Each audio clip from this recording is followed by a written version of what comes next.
नमस्ते दोस्तों, मेरा नाम आदेश और आप देख रहे हैं पल्स अकेडमी। तो चलिए शुरू करते हैं आज की एक और नई वीडियो में। इस वीडियो में हम बात करेंगे एक ऐसी बीमारी के बारे में जो कि मोस्टली इंडिया के हर घर में किसी ना किसी को है। मैं बात कर रहा हूँ डायबिटीज़ के बारे में। डायबिटीज़ एक ऐसी प्रॉब्लम है जिसके सिम्टम्स हर किसी को आते हैं, बट मोस्टली बहुत सारे लोग इग्नोर कर देते हैं और इग्नोर जब उन्हें पता चलता है, डायग्नोसिस होता है, तब तक ये कॉम्प्लिकेशन तक बढ़ चुका होता है। आज इस वीडियो में हम बात करेंगे डायबिटीज़ के most common sign and symptoms के बारे में। तो चलिए शुरू करते हैं। सबसे पहले समझते हैं कि डायबिटीज़ क्या है। डायबिटीज़ एक मेटाबॉलिक सिंड्रोम है। मेटाबॉलिक सिंड्रोम मतलब क्या होता है, राइट? जो हमारा मेटाबॉलिज्म रहता है उसमें अगर कोई दिक्कत है तो उसकी वजह से जो सिंड्रोम होता है that is called metabolic syndrome. अब डायबिटीज़ जो होता है उसके मेजरली जो क्लासीफाई किया जाता है वो दो टाइप्स में किया जाता है, बाकी और भी बहुत सारे होते हैं, बट मेजर आपको जो समझ आना चाहिए वो दो है, that and type 1 and type 2। Type 1 जो रहता है तो वो उसमें क्या होता है कि भाई बचपन में ऑटो इम्यून कंडीशन है, ऐसे कुछ चीज़ों की वजह से बीटा सेल का डिस्ट्रक्शन हो जाए, जिसकी वजह से इंसुलिन जो होता है वो इंसुलिन सीक्रेट ही नहीं हो पाता। इंसुलिन जो एक हार्मोन रहता है जो कि रिस्पॉन्सिबल रहता है हमारे ब्लड शुगर को कंट्रोल करने के लिए, राइट?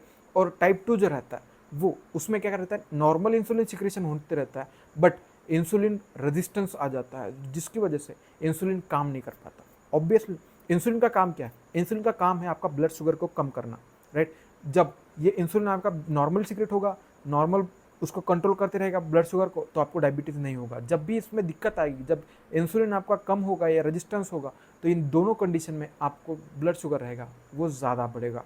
जब अभी ब्लड शुगर ज़्यादा बढ़ गया तो लंबे दौरान मतलब एक क्रोनिक टाइम पीरियड के बाद जब ये ब्लड शुगर आपका हाई रहता है तो ये डैमेज कर देता है आपको वाइटल्स ऑर्गन को और बहुत सारी चीज़ें इसकी वजह से कॉज करता है, राइट? तो क्या उसके साइन एंड सिम्टम्स रहते हैं वो हम आगे देखेंगे। अब हम आते हैं most important part of the video, that is diabetes की early signs and symptoms, right? सबसे पहले जो सिम्टम्स आता है दैट इज ज़्यादा प्यास लगना, राइट? उठकर आपको पानी पीना पड़ेगा। तो कई बार क्या होता है कि रात में अगर आप सोए हुए भी हो तब भी आपको बहुत ज़्यादा प्यास लगेगी, आप रात में बहुत 2-3 बार उठ के पानी पियोगे।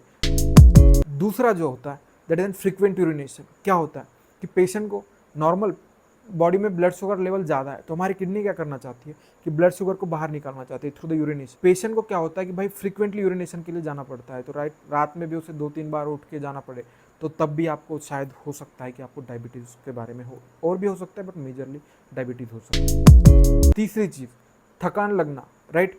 तो इसकी वजह से क्या होता है कि आपको दिन में कुछ काम करने का मन नहीं करता, थकान सी लगी रहती है हमेशा के लिए। चौथी चीज़ वेट लॉस हो। तो डायबिटीज़ में कभी कभी क्या मतलब लोगों को लगता है कि यार डाइटिंग की वजह से वेट लॉस हो रहा है, ऐसे कुछ हो रहा है, बट अगर आपका weight loss without any reason हो रहा है तो शायद ऐसा हो सकता है कि आपको डायबिटीज़ हो, राइट? तो एक बार आपका ब्लड शुगर मेजर करवाइए। फिफ्थ नंबर, कोई भी आपको चोट है जो कि हील नहीं हो रही है लंबे टाइम के लिए, तब भी हो सकता है कि वो आपको डायबिटीज़ है। सिक्स, ब्लड विजन, आंखों में धुंधला दिखाई देना, राइट? तो हाई ब्लड शुगर की वजह से कभी कभी क्या होता है कि आपको टेम्पररीली आपको थोड़ा सा धुंधला दिखाई देता है, राइट? तो ये टेम्पररी हो सकता है, अगर ये बहुत लंबे टाइम के लिए रहे तो ये परमानेंट भी हो सकता है। सातवां point, tingling and numbness in the hands and feet. ये क्या होता है कि हाई ब्लड प्रेशर की वजह से हमारे जो नर्व्स डैमेज होने शुरू हो जाए तब हमें टिंगलिंग एंड नमनेस स्टार्ट होता है। टिंगलिंग एंड नमनेस मतलब ये होता है कि आपको यहाँ पे ऐसा मतलब थोड़ा सा लॉस ऑफ सेंसेशन, थोड़ा सा ऐसे मतलब चीटी जैसा वो थोड़ा सा लगेगा वहाँ पे, यही होता है tingling and numbness. 8 number, bar bar infection होना। नॉर्मली क्या होता है डायबिटीज़ में जब आपका हाई ब्लड शुगर है तो उसकी वजह से आपको अगर कोई कभी पे कोई चोट लग जाए तो वो हील नहीं होगी। अब जब हील नहीं होगी तो वो लंबे टाइम के लिए रहेगी और उसकी वजह से फिर बार बार इन्फेक्शन भी हो सकते हैं, आपको लो इम्यूनिटी भी रह सकती है, तो उसकी वजह से इन्फेक्शन हो सकता है। अब एक इम्पॉर्टेंट बात, सबको डायबिटीज़ नहीं होता है, कुछ लोग हाई रिस्क फैक्टर में आते हैं। कैसे? सबसे पहले हाई रिस्क फैक्टर होता है आपका फैमिली हिस्ट्री, राइट? तो अगर आपके पेरेंट्स या सिबलिंग्स किसी में को डायबिटीज़ है तो शायद आपको चांस है कि आपको हो, राइट? दूसरी चीज़, ओवरवेट या ओबीज, स्पेशली जो रहता है आपका central belly fat, right?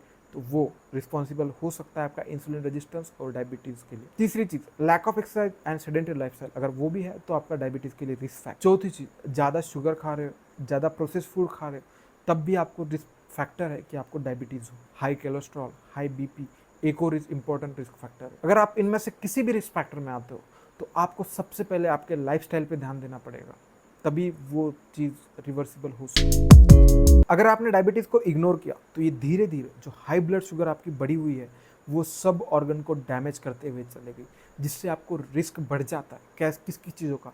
Heart attack का रिस्क बढ़ जाता है, स्ट्रोक का रिस्क बढ़ जाता है, किडनी फेल हो सकती है, उसको डायबिटीज़ नेफ्रोपैथी कहते हैं, राइट। नर्व्स को डैमेज कर सकता है, जिसे हम कहते हैं कि डायबिटिक न्यूरोपैथी कहते हैं, राइट। हमारी आंखों में जो धुंधला दिखाई देना, दैट लॉस ऑफ विजन भी हो सकता है, कॉल्ड डायबिटीज रेटिनोपैथी। तो इसलिए अर्ली डिटेक्शन एक बहुत इंपॉर्टेंट चीज़ है आपको डायबिटीज़ में।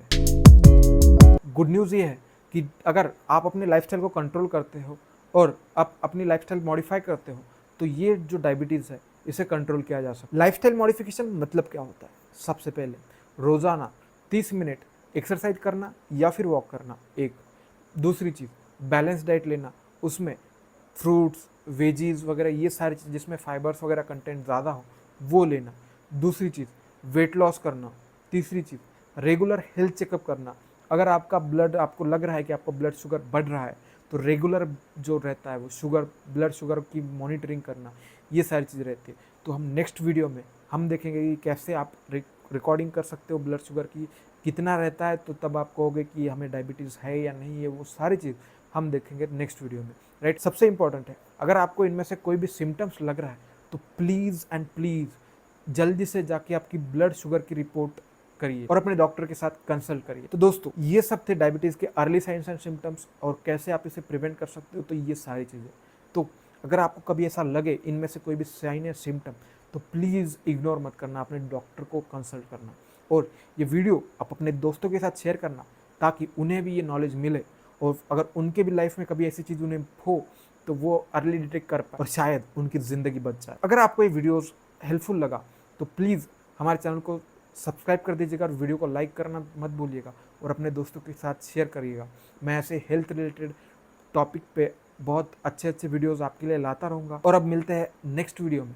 तब तक के लिए स्टे सेफ, स्टे हेल्दी।